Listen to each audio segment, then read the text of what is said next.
Stop talking when your kid's in a full-blown tantrum. Your words are like gasoline on a fire. You've been there, right?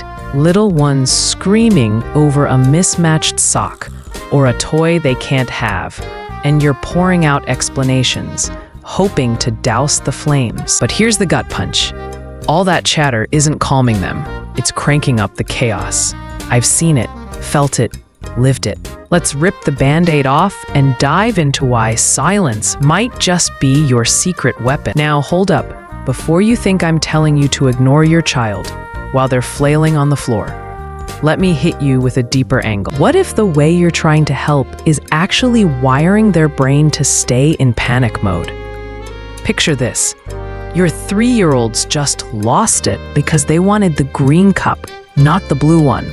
You're kneeling beside them, voice soft but urgent, explaining why blue's just as good. Your hands are waving. Your face is tight with concern. To you, it's love. To their tiny, overwhelmed brain, it's a flashing neon sign screaming danger. Their little hearts already racing, and now your energy, however well-meaning, is piling on more stress. I've watched this play out in real time, not just with my own kiddos, but with countless families I've walked alongside. The more we talk, the longer the storm rages. Why? Because their brain isn't even listening, it's locked in survival.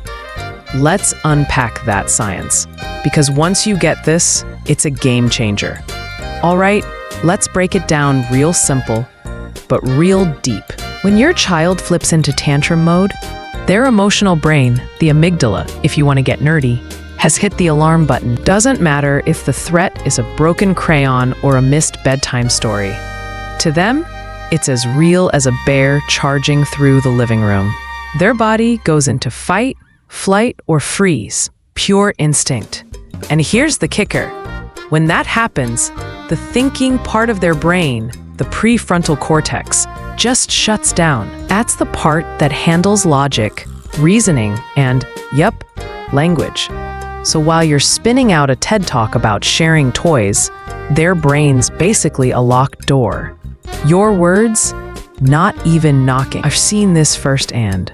Once, a little guy I was helping with was shrieking over not getting to push the grocery cart. Mom was pleading, "Sweetie, we'll take turns, okay?" Her voice was trembling with patience, but his cries only got louder. His brain wasn't online for that convo. It was in red alert mode. And science backs this up.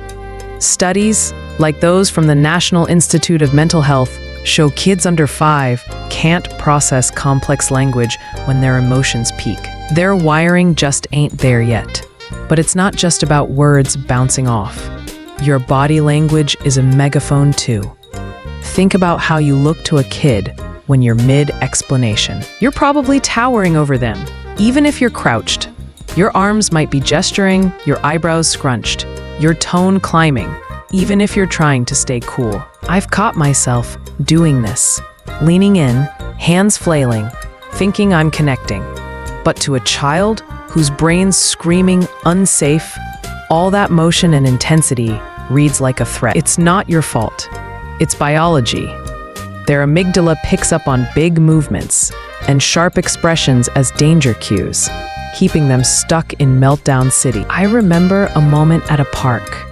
Kiddo, maybe 4, was losing it over leaving the swings. Dad was right there, voice steady, saying, "We gotta go, buddy. Dinner's waiting." But his shoulders were tense, his face strained from the stares of other parents. That boy didn't hear a word. He just saw a stressed-out giant and dug in harder, kicking sand everywhere. It dragged on for 20 minutes. Could have been 5 if Dad had dialed back the energy. So here's the raw truth. Talking and animated vibes often turn a quick outburst into a marathon. Their brain needs safety, not a speech. And safety, that's something you show, not say. Let's dig into how that looks, because I've got stories that'll make this click. But wait, let's twist the knife a bit. What happens when this isn't just at home, behind closed doors, but out in the wild? Say you're in the middle of a crowded store, cart half full, and your kid decides right then and there to stage a protest over not getting a shiny new toy.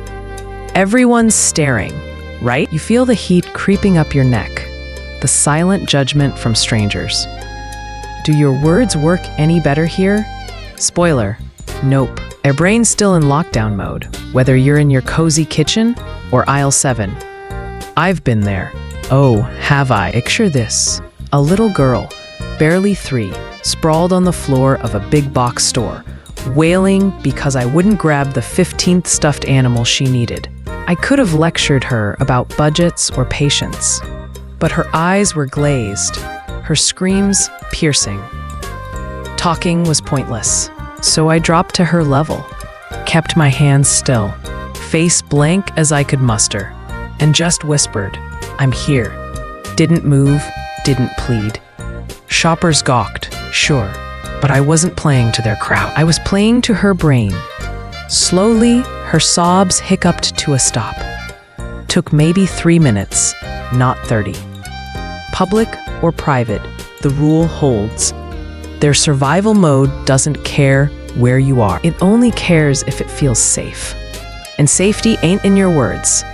It's in your stillness. Let's get into the nitty-gritty of how to pull this off, because public meltdowns are a whole other beast, and I've got tricks up my sleeve that'll save your sanity. Now let's hit the heart of it. How do you actually flip the script when your kid's spiraling? It's not about ignoring them or walking away. It's about shutting down the noise, yours, not theirs, and becoming a human anchor. First, stop talking. I mean it. No calm down. No use your words. No long-winded reasons why they can't have the cookie. Their brain's offline for that. Instead, show them safety. Get low, down to their eye level, so you're not a looming shadow. Keep your movements small, your face soft, even if your heart's pounding. Say one thing, maybe 2 words. I'm here. Then wait. Don't rush it.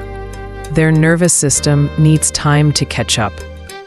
I've done this more times than I can count. One day, in a quiet corner of my home, a tiny tornado of a child was raging over a toy their siblings snatched. Screaming, rolling, the works. I could have jumped in with, "Let's share," or "It's okay." Old me would have, but I've learned. I picked them up gently, moved them to a safe spot, laid them down, and stepped just out of sight. Still in the room, but not in their face. I said, "I'm here," and zipped it. They thrashed for a bit, pushing against the wall like they wanted to escape me. Broke my heart, but I stayed quiet. Took a minute. Felt like 10, but their cries softened. I slid back into view, still silent. Their little eyes flicked to me, and I just nodded. 30 seconds later, they crawled over, climbed into my lap. No words yet, just held them till their breathing slowed, till their body unclenched. Only then did I murmur, "Want to talk about it?" That's when their thinking brain was back. That's when words mattered. Now let's tackle the public chaos, because I know that's where your stress spikes. Same rules apply, just trickier. If you can, move them to a quieter spot, an empty aisle, a corner. Can't? Build a bubble of calm right there. Drop to their level, shrink your presence. No big gestures, no tight jaw. Whisper, "I'm here," and be a rock. Ignore the stares. They don't matter. I've pulled this off in a packed grocery store. Kiddo was howling over not getting candy at checkout. I couldn't haul them far, too much stuff in the cart, so I squatted down, hands on my knees, face neutral. People stared, whispered. I felt like a circus act, but I locked eyes on my little one, not them. Said nothing beyond that quiet, "I'm here." Their wails tapered off faster than I expected. maybe 4 minutes. If time's tight, say you're late for something, switch to exit mode. Acknowledge the feeling quick. You're mad about the candy. I get it. Then give a simple choice. We gotta go. Hold my hand or I carry you. They might not pick, especially if they're still flipped out. That's fine. Scoop them up and bounce. It's not perfect, but it's survival for both of you. And studies, like those from the American Academy of Pediatrics, back this up. Brief, clear communication paired with calm presence works better than drawn-out reasoning during peak distress. I've seen parents crumble under public pressure, piling on words till the tantrum explodes further. Don't. Less is more. At home or out, the goal's the same. Safety first, talk later. It's not just a trick. It's rewiring how you connect in those raw moments. And when you nail it, you'll feel the shift, not just in them, but in you. Okay, let's lighten this up with a little oops moment we've all stumbled into. Ever caught yourself barking? Use your words or calm down in the heat of a tantrum? Guilty as charged over here. You think it's helping, nudging them to communicate or chill. But, plot twist, it's like telling someone drowning to just swim better. I've tossed those phrases out, thinking I'm coaching, only to see blank stares or louder cries. Turns out their brain's not ready for that prompt. It's too vague, too loaded, when they're already underwater emotionally.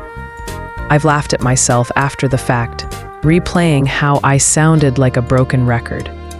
Use your words, honey. As if they're gonna suddenly recite Shakespeare mid-scream. Nah, it doesn't land. And honestly, I've noticed it can even frustrate them more, like I'm dismissing how huge their feelings are. I've seen a little one's face scrunch harder after I dropped that line. Almost like they're thinking, I would if I could.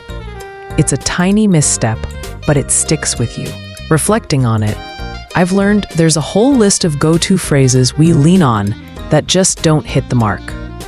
Things we say with the best intentions, but they miss the boat. Swapping them out for something simpler, or just zipping it till the storm passes, feels like unlocking a secret level in this parenting game. It's humbling, a bit funny how often we trip over our own tongues trying to help. But hey, we're learning together, right? Every flub's a step closer to getting. And when you catch yourself mid-phrase next time, you might just crack a smile, remembering we've all been there, fumbling through the chaos with love as our compass. So here's the bottom line. When your kid's melting down, silence isn't just golden. It's your superpower.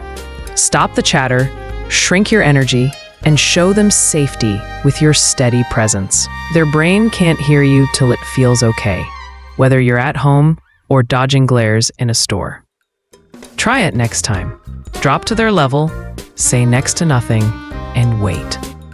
You'll see the shift. Tantrums aren't the only hurdle, though. Whining's another beast waiting around the corner, and how you handle it can shape how often it pops up. I've got plenty more to share on guiding your little ones through big feelings without losing your cool. If you want to keep hearing these stories and tips, hit that like and subscribe. It's the fuel that keeps me talking. And hey, drop a comment. What's the wildest tantrum spot you've had to navigate with your kid? I'm all ears for your war stories.